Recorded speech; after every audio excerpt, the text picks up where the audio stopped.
اس کام کے فوائد اور اس کا اثرات اللہ تعالیٰ کے فضل و کرم سے بالکل واضح ہیں، نمایاں ہیں، نظر آتے ہیں۔ اللہ تبارک و تعالیٰ کی رحمت سے قبولیت ہے۔ بس یہ کہ بھائی علم صحیح کے ساتھ ہو کام، سمجھا؟ کچھ تجاوزات ہیں، ان کی اصلاح کی ضرورت ہے۔ تو اور اصلاح جو ہے وہ کھلے دل سے ہو،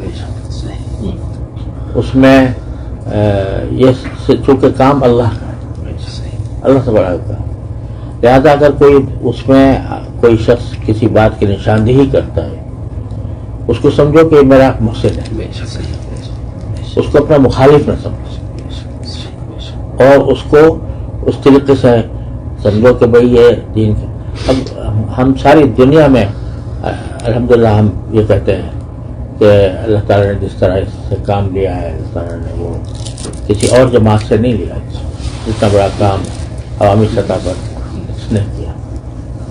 اور میں کہا کرتا ہوں کہ حضرت مولانا الیاس صاحب رحمۃ اللہ علیہ کے سینے کی آگ ہے جو پھیل رہی ہے۔ وہ سینے کی آگ جو ہے، وہ سینے کی آگ کسی نام و نمود کے لیے نہیں تھی، کسی منصب اور عہدے کے لیے نہیں تھی، وہ صرف اللہ، خالصاً اللہ کے لیے تھی۔ جب تک وہ جذبہ برقرار رہے گا انشاءاللہ جماعت ترقی کرے گی، اور خدا نہ کرے اس میں کوئی رخنا آ گیا کہ اس میں اخلاص میں کمی آ گئی، مناصب میں، عہدوں میں، تنظیم میں خرابی پیدا ہو گئی تو پھر نقصان ہوگا۔ یہ میں ہر جگہ کہتا ہوں۔ اب دو قسمیں ہو گئی ہیں جماعت کی، یہ سمجھو دو مسلک ہو، تو یہ سب اعتراف کر لو اس بات کا کہ دو مسلک، ان سے بھی کہتا ہوں، آپ حضرات سے بھی کہتا ہوں، دو مسلک ہیں۔ جو اس مسلک کو اختیار کرنا چاہتا ہے وہ چاہیے، جو اس کو اختیار کرنا چاہتا ہے وہ جا رہا ہے، لیکن کام نہ چھوڑے، کام نہ چھوڑے، اور کسی ایک مسلک کو حق مطلق اور دوسرے کو باطل مطلق نہ سمجھے، اور لڑائی جھگڑے سے پرہیز کرے، لڑائی جھگڑے سے پرہیز کرے۔ اب انگلینڈ میں کہاں کہاں جی بالکل یہ بات ہے، جھگڑے ہو رہے ہیں، مسجدوں میں جھگڑے ہو رہے ہیں، تو پھر کیسے نور آئے گا، کیسے برکت آئے گی؟ جھگڑا ختم کریں۔ کوئی اس طرح کر رہا ہے تو اس کو اس طرح کرنے دو، بالکل ایسے، کوئی اس طرح کر رہا ہے اس کو اس طرح کرنے دو، اللہ کے لیے کر رہے ہیں جو، اور بدگمانیاں، بد زبانیاں، اس سے پرہیز۔ دو چیزیں، بدگمانی اور بد زبانی، اس سے پرہیز کریں۔ یہ میں ان حضرات سے عرض کرتا ہوں، اور یہ آپ حضرات سے عرض کرتا ہوں، بدگمانی سے بچیں، بد زبانی سے بچیں۔ اگر کوئی یعنی بات قابل اصلاح نظر آتی ہے، بیٹھ کے بات کریں، بس اس پر عمل کرتے رہیں گے تو انشاءاللہ اللہ کی رحمت سے یہ جو حضرت مولانا الیاس صاحب رحمۃ اللہ علیہ کے سینے کی آگ ہے یہ بجھے گی نہیں۔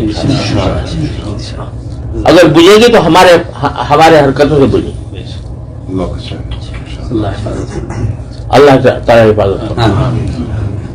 تو الحمدللہ وہ حضرت کا اخلاص ہے جو یہ آپ سنتے واقعات بیان فرما رہے ہیں، یہ حضرت کے اخلاص کی برکت سے چل رہا ہے، یہ سمجھے آپ،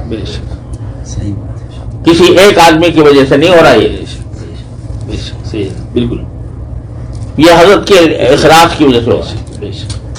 تو اس لیے اس کو برقرار رکھیں، اور اس کو یہ سمجھیں کہ جو کام ہو رہا ہے اللہ کے لیے ہو رہا ہے۔ کوئی گالی دے، جواب گالی سے نہیں ہوگا، سمجھا؟ پیغمبر کو کہا جاتا ہے یا فی صفاحۃ وَإِنَّا نَظُنُّكَ مِنَ الْكَاذِبِينَ، آج کوئی کسی باعث کو کسی دائی کو کوئی کہہ دے ذرا مجمع کے اندر کہ تو بیوقوف ہے تو جھوٹا ہے، وہ کہے تو جھوٹا تیرا باپ جھوٹا. پیغمبر کیا کہتا ہے؟ یا قومی لیس بی سفاہۃ ولکن رسول من رب العالمین.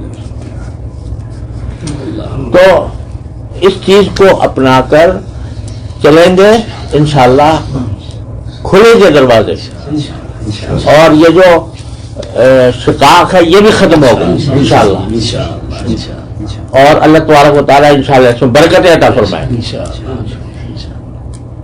یہ سمجھو چلو دو مسلک ہو گئے، ایک حنفی، ایک شافعی، ایک مالکی، ایک حنبلی، چار ہو گئے نا. سمجھا دو مسلک ہو گئے. بہت جزاک اللہ، بہت حضرت فائدہ ہوا. دو مسلک ہو گئے. جب مجھ سے پوچھتا ہے کوئی بھائی یہ بہتر ہے یا بہتر ہے، میں نے کہا دونوں اپنے مسلک ہے سمجھ لو. تم اگر ایک مسلک پر وابستہ ہو اس مسلک سے کر لو، تم حنفی پڑھ لو، تم شافعی ہو. یہ بات مستقل وہ آپ سے جو اس سے پہلے مجلس آپ نے فرمائی تھی اور یہی باتیں فرمائی تھا بالاستیعاب ماشاءاللہ کہی جاتی ہے. ہم نے ہدایات میں بھی، فجر کے بیانات میں بھی، روانگی کوئی دن کا بیان ایسا لڑائی جھگڑا ختم. جی اس کی بہت پابندی ہے، پابندی لگائے. جی بہت پابند اس بات حضرت یہاں تک جماعتوں سے کہہ کر روانہ کرتے ہیں کہ اگر کوئی آپ کا بستر نکال بھی دے مسجد سے، آپ دوسری مسجد میں چلے جائیے، ضروری نہیں آپ اسی مسجد میں داخل ہو کر کام کریں، وہ محبت سے کام کریں. اللہ راستے کھولے گا اور اللہ تعالیٰ کام لے گا انشاءاللہ. یہ ہر دن کی حضرت ہدایات دیتے ہیں علماء کو خاص طور سے، عوام کو بالکل. وہ عجیب مجھے ایک قصہ یاد آیا. ہم لوگ بنگلہ دیش میں تھے کچھ سال پہلے، وہاں پہ ایک جھگڑا ہو گیا تھا خاصا. جی بہت ہو گیا تھا. اس دوران جو تھا جو ہے مولانا سعد صاحب کو وہاں سے ہٹنا پڑا میدان سے. ہم لوگ مرکز میں گئے تو وہاں مرکز میں انہوں نے مجھے بلایا، کہنے لگے دیکھیں مجمع آیا ہوا ہے.